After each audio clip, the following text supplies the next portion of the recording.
Ya, assalamualaikum warahmatullahi wabarakatuh. Selamat siang semuanya. Di sini saya akan mereview jurnal manajemen risiko yang berjudul A Risk Management Framework for Maritime Pollution Preparedness and Response. Konsep, proses, and tools. Jadi di sini kita akan menjelaskan kerangka kerja manajemen risiko untuk kesiapsiagaan dan respons pencemaran laut yang terdiri dari konsep, proses, dan alatnya.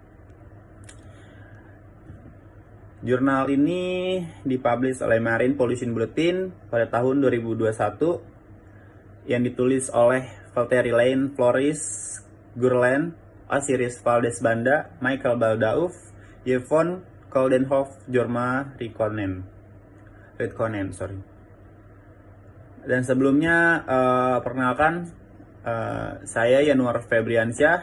Saya Rizky Ardana dengan NIM 2190302265.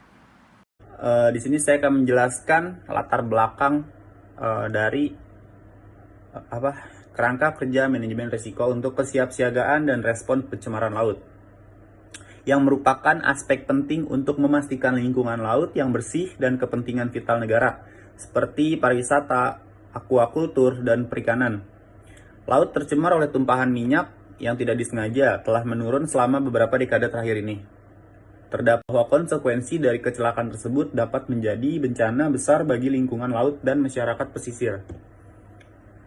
Terkadang peristiwa ini juga mengakibatkan kerugian ekonomi yang sangat besar.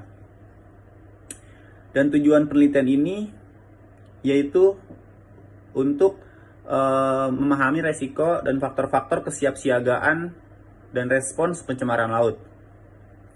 Dan metode pada jurnal ini alasan utamanya yaitu pergeseran paradigma ini adalah cara berpikir baru di mana model penilaian risiko dianggap non-prediktif daripada prediktif. Dalam validasi dan reliabilitas telah diperdebatkan bahwa fokusnya harus pada perlakuan ketidakpastian agar penilaian risiko menjadi valid.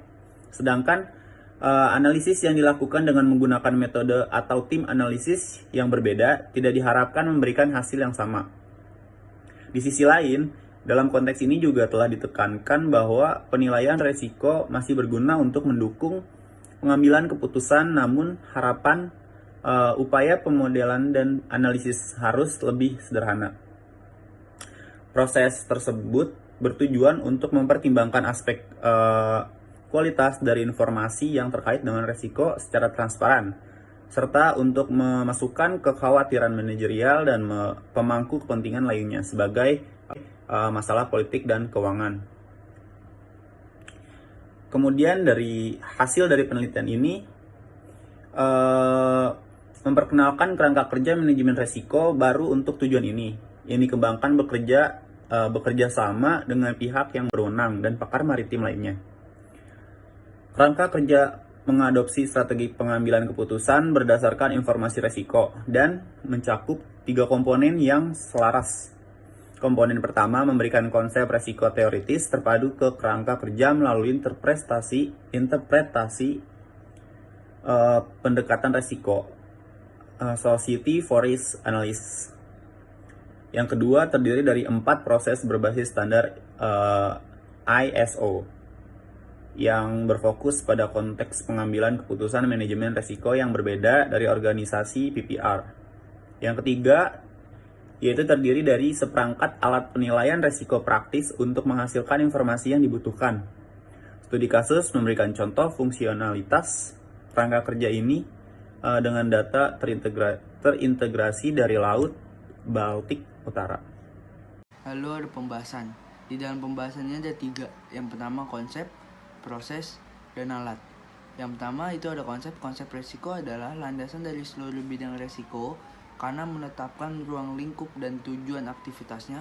Oleh karena itu, ini juga mendefinisikan risiko yang ingin dinilai dan dikelola organisasi melalui strategi yang berbeda, termasuk RBDM dan RIDM yang disebutkan sebelumnya. Sejak awal bidang akademik ini, sejumlah besar upaya telah dilakukan untuk menjelaskan arti konsep risiko dalam paradigma yang berbeda. Lalu yang kedua ada proses. Tujuan dari proses manajemen risiko adalah untuk memastikan bahwa tugas-tugas terkait organisasi diintegrasikan ke dalam keseluruhan aktivitas secara sistematis dan efektif. Dan lalu yang ketiga ada alat.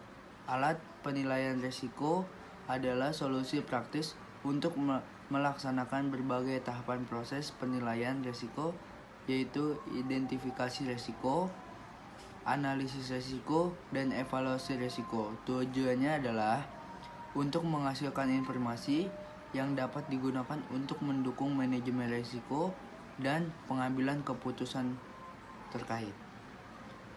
Yang kedua terdiri dari 4 proses berbasis standar ISO 31000 di tahun 2018, yaitu penyaringan dasar, penyaringan diperpanjang, intermittent, dan strategis, yang membahas berbagai konteks pengambilan keputusan manajemen risiko dari organisasi PPL.